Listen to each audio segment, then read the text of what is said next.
Well, hi everyone. Welcome to the Buffett and Beyond Research Saturday Market Recap Letter, and this is for July 20th, 2024. And remember, if you want to live on the beach like Jimmy Buffett once did, you've got to learn how to invest even better than Warren Buffett does now.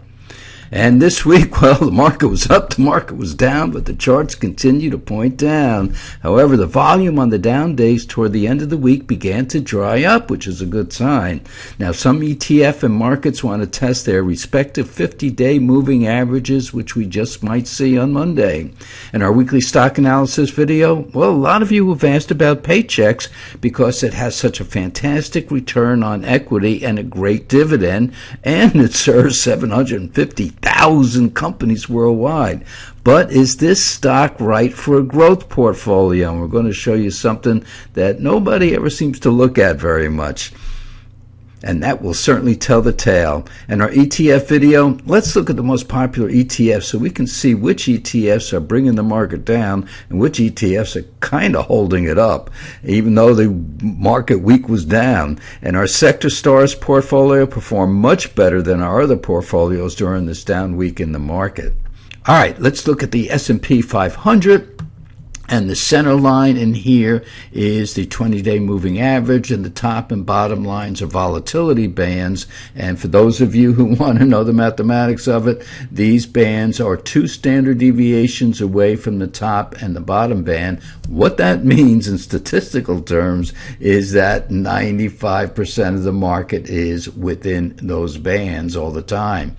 So we're looking at the S&P. It went up, it broke through there. And usually when it breaks through the top bands, it'll drop back a little bit and then make another test of that high, which it did. Didn't quite get above it, got right at it, and then came back down and fell below the 20-day moving average in here. So what we're looking at is probably a return to the 5,400 level. It's right at 5,500, which is a nice round number. Markets like to stop there and test a little bit, but we're below that 20-day moving average. Now, of course, all the way back here, we also went below that 20-day moving average and then just rocketed right up again. And don't forget, interest rates are expected to drop in September. They're talking about 100% chance that it will happen, and the market is buoyed up by that specter of maybe even a half a point move to the downside. So interest rates will be coming down, and that's what's holding this market up, a good economy projected for next year. But right here, we have our intermediate term signal definitely pointing down now, and that is a headwind in this market. Now, let's look at the Dow Industrials, and we can see that it had a nice rally for most of the week and the end of last week, and then all of a sudden Thursday and Friday it fell, and it fell pretty bad too, because it was up to 41,000. It actually 41,400. It actually hit that area right in here, and now it's down about 1,200 points. And what we see down here is the market starting to turn down.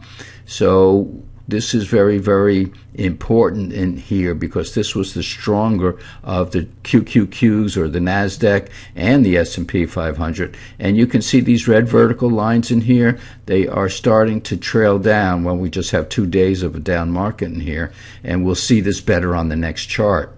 So S&P 500, yeah, we can see it reached its top, 5650 something, 5660, and now it's down to 5505. There's that nice round number. It hit the 5500 level and then bounced off just a little bit, but it's below that 20-day moving average, and the 20-day moving average seems to be rolling over a little bit, doesn't it, in here?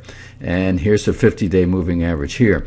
Now you can see the 3 days that the market was down, you could see the volume, the down volume, actually starting to become less and less. Now, of course, it is summer and Friday, and the traders like to leave their desks early to avoid the traffic coming out of New York City, and that might have been caused the lower volume on Friday. But then again, the volume is drying up. However, this indicator down here is turning down, and it's turning down rather forcefully in here, which was the last 3 days of this past week. Monday will tell us more. And the QQQs, yeah, we could see the QQQs really got weak right in here, a big down day, and then all of a sudden it rallied for 3 days and then gapped down below the 20-day moving average. Again, this blue line is a 50-day moving average, and you even get a better look about the volume drying up. But this indicator is pointing down, almost a double top in here. We could consider that a double top. In other words, the market went higher, reached a higher high, and this indicator did not reach a higher high, and then the market started down, and it fell pretty heavily because money is rolling out of the big tech and semiconductor stocks and going into the lesser known stocks and the smaller stocks. The Russell 2000, which is made up of almost 2,000 stocks, not quite 2,000, and yet that index has done very, very well, but that contains the smaller stocks. So we could see the rotation from the large cap stocks. Remember, the QQQs are the NASDAQ 100 larger stocks minus any financials. And we can see what the larger stocks are doing. And we know them all. It's your Microsoft, it's your Google, it's your Apple, it's your Amazon, it's your Netflix. And even though Netflix did pretty well with its earnings on Thursday after the market closed, so that's a good sign. And we'll see what this market does, but it closed at 475 right down in here. Yeah, it might want to test this 50-day moving average on Monday. Now for portfolio protection, the July 19th 425 put expired on Friday. Actually, it expires on Saturday, but it stops trading on Friday afternoon. A little glitch in there that most people don't know. And anyway, I think it was Tuesday or Wednesday, I put an alert out to buy the October SPY 475 puts. So now we're about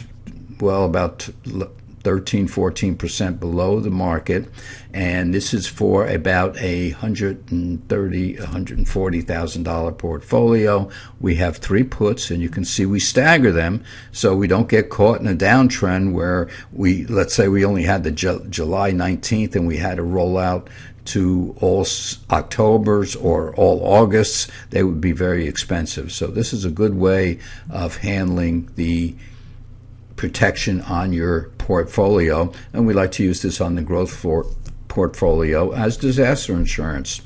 You never know when we're going to get a flash crash or something like that, or something happens overseas that we have no control of, or we get a blackout like we did on Thursday night or early Friday morning, when one of the uploads put a lot of computers out of business for a little while and even shut down some airports.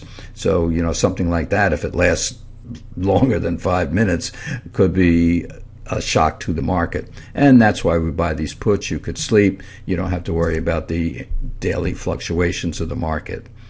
So, folks, we had a losing week on the market for the most part, and we haven't had a losing week in a long time, so we'll see what happens on Monday. But meanwhile, it's the weekend. Get out, forget about it, just be with your family, be with your loved ones, walk the beach, walk the golf course, walk the sidewalk, wherever you are. Forget about the market, because guess what, it'll be back open on Monday, and we will be back with you on Tuesday with our daily market letter. All right, folks, have a good weekend. See you in a few days.